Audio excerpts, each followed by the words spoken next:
need someone who's male. You need somebody who's male. I'm assuming, again, we go back to kind of issues around gender and diversity. And in business today, men bring a different approach to it than women do. So I can tell you, if you'd asked me who I wanted on my advisory committee, integrity is important, tough is important, and male is important. And again, I just throw that out to give you something to think about. Having advisors and committee members around you who are loving, caring, all of those things, and supportive. I can tell you, you can find those in other places in your life. If you have an opportunity to have a man come in and look at your business, don't make it all about women supporting women. And I just say that from an experience where I spent most of my career with men, but they, in spite of a lot of things, they bring a lot to the table as advisors. You know, they have a way of thinking that's different than we think. And I think you may find having a male in that mentor circle or in that advisory board helps you.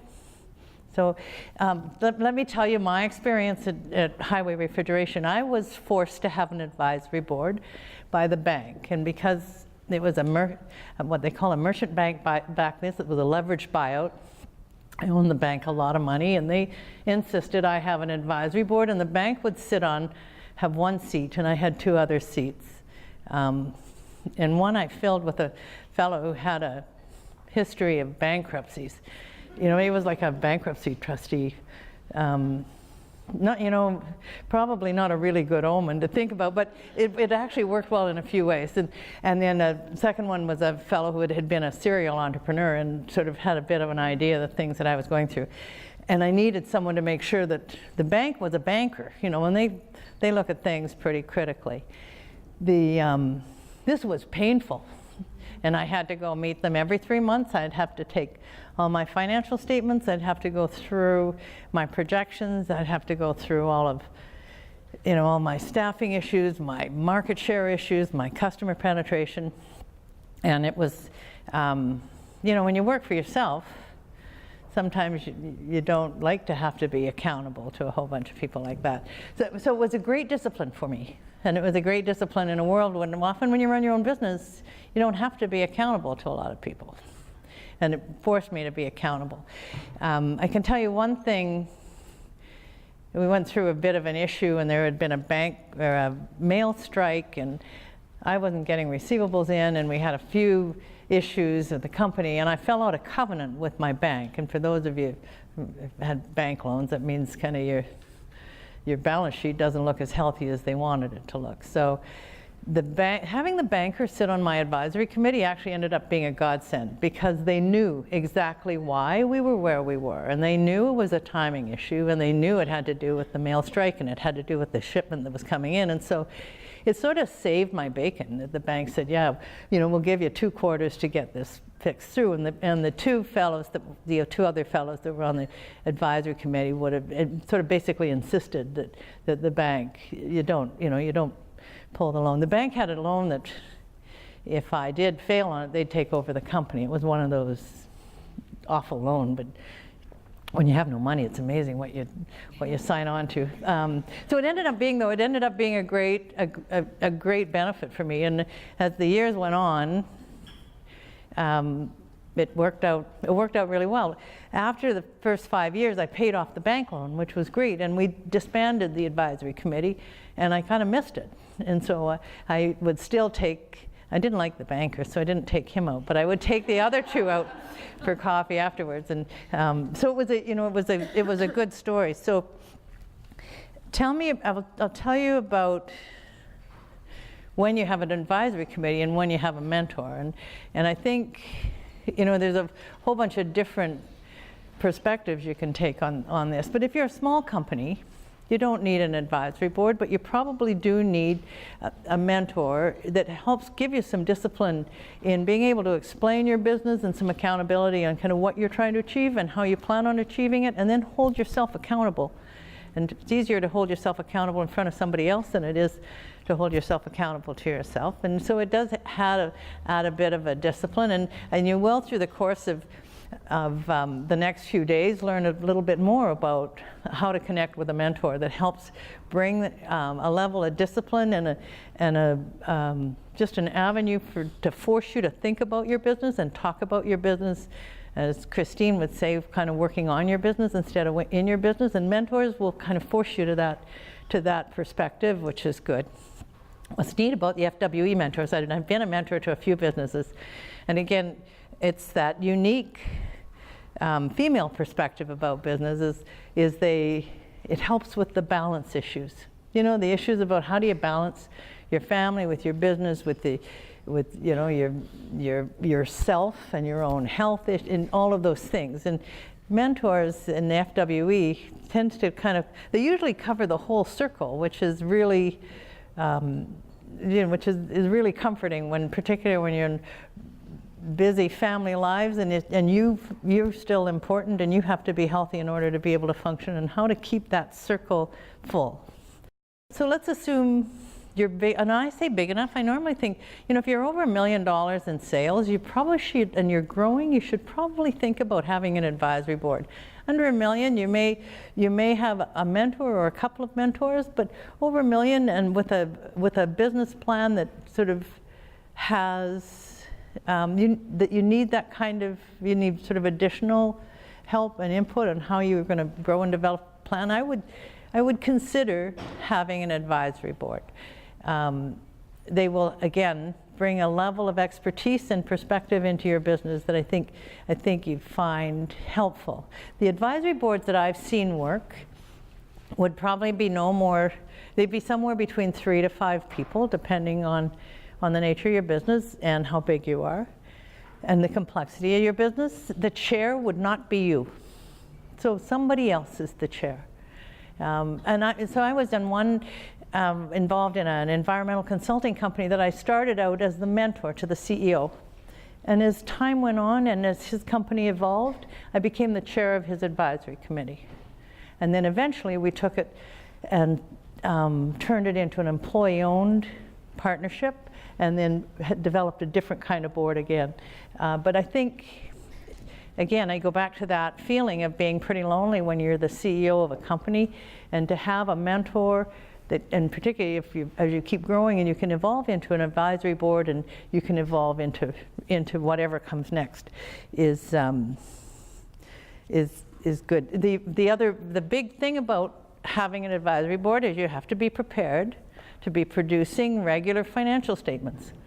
Like, you have to be able to prepare your numbers and show them, and those are numbers that include paying you a salary. You know, they kind of have to be like real business type numbers. And so I would just caution you, don't get ahead of yourself until you're ready to make the commitment to have a business plan and report, and that you've got a financial system that can report on numbers, because a lot of advisory committees, if I sit on an advisory committee, I need to know your financial statements. I just need to know it. It's kind of part of the way I think about business. We can talk about all kinds of marketing strategies and all kinds of sales forecasts, but if you don't see financial statements, then to me, we're not talking about the whole picture. So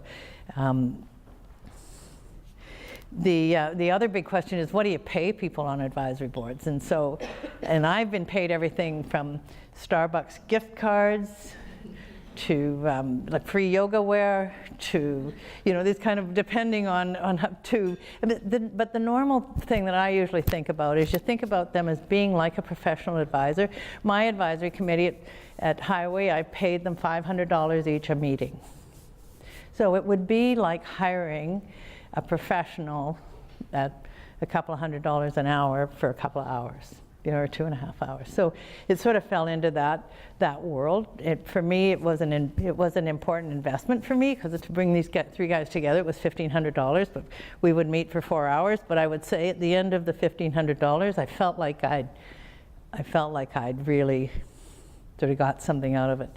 Where the advisory committees really help the most that anybody can help is, first of all, they can tell you when to quit. And sometimes you need somebody to tell you, when does this not work anymore? And the advisory committees can tell you and help you get to that conclusion of, we've been doing this for 5 years and I'm still supplementing the business and I haven't had a salary, and advisory committees can bring a little different perspective in that and help you think through that. The other part is they can help you what the ownership structure would be. And I know some of you sometimes get into that position where you've got a really key employee that wants to be a partner and all of those kinds of things. It's sometimes good to have some other place to talk about that. And an advisory committee that knows your business can help with those kind of decisions. So that's where I've seen advisory committees probably add the best value, or when you're in trouble. And that's kind of often the times that you see advisory committees really kind of step up, is when you got issues and somebody quits. I can tell you, in my business, my number 2 guy quit when I'd owned the business for about 6 months. He was a general manager and sales. He was our sales manager. Been with the company a long time. Probably didn't like me much, and so he quit. And that was.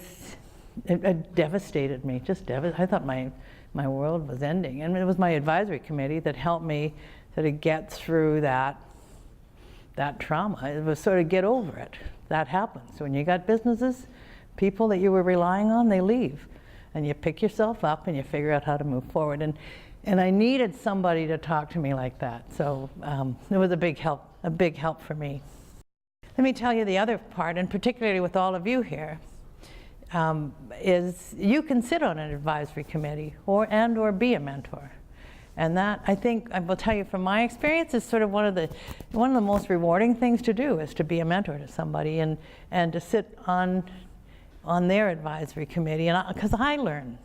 And I can tell you, when I sat on the environmental consultant board, I knew nothing, but they were a group of scientists. They thought differently than anybody I'd ever worked with before. And so even things about understanding how you compensate them or how you motivate them was very different than I'd been used to in my corporate, in my own experience. I was involved with a retail chain, and I'm not a retailer, and so understanding marketing from a retailing point of view was a great perspective for me. So I think you all have an opportunity with your skills and the kind of background that you bring, that maybe to be able to sit on somebody else's advisory committee or to be a mentor to them is actually not a bad for your own personal growth. The businesses that I've mentored have been men who have wanted a female mentor. So the ones that I have mentored have been men. Women make great mentors. We do, because we have a bit of a different, I think we make a bit of a different style. And we don't compete with men the same way men will compete with men. And no, there's a lot of men make great mentors, I will say that. But I think women can make great mentors to men, because we're kind of a safe place that they can talk about things. I think many of us in our nature, that's kind of the way we do that. So that happens lots. I can tell you, when I sold my business, the first thing I got asked to do was to come in and work with a CEO, a male CEO, who was arguing with the chair of his company. Being a woman, it made I was in a bit of a neutral zone. So I think often you do see women have great opportunities of stepping into what might otherwise be a bit of a male headbutting contest, and we can bring a different perspective to that. I can't tell you how impressed I am to see all of you and what you do. And our communities are better when you're successful. And what really has hit me today, I'm a big one about values-based leadership, about running companies that stay true to the things we believe in. It's and that's kind of why that's why I bought my company, is because there's a lot of things in the corporate world that they're not always easy to accept. But when you run your own business, they create and reflect on the values you believe in, and so you stay true to that. It's not always the best business. It doesn't always create the most profit, but I think it creates better companies. I think we become better citizens. I think our communities are stronger, our families are stronger, and I just encourage all of you to take everything you can out of these next 3 days and take it home and take all that passion that's at all these tables and take them home and create the very best companies you can create. Because I know you can really make a difference. So I wish you all the best of luck in your journey ahead, and I'm excited for all of you. So thank you for letting me speak.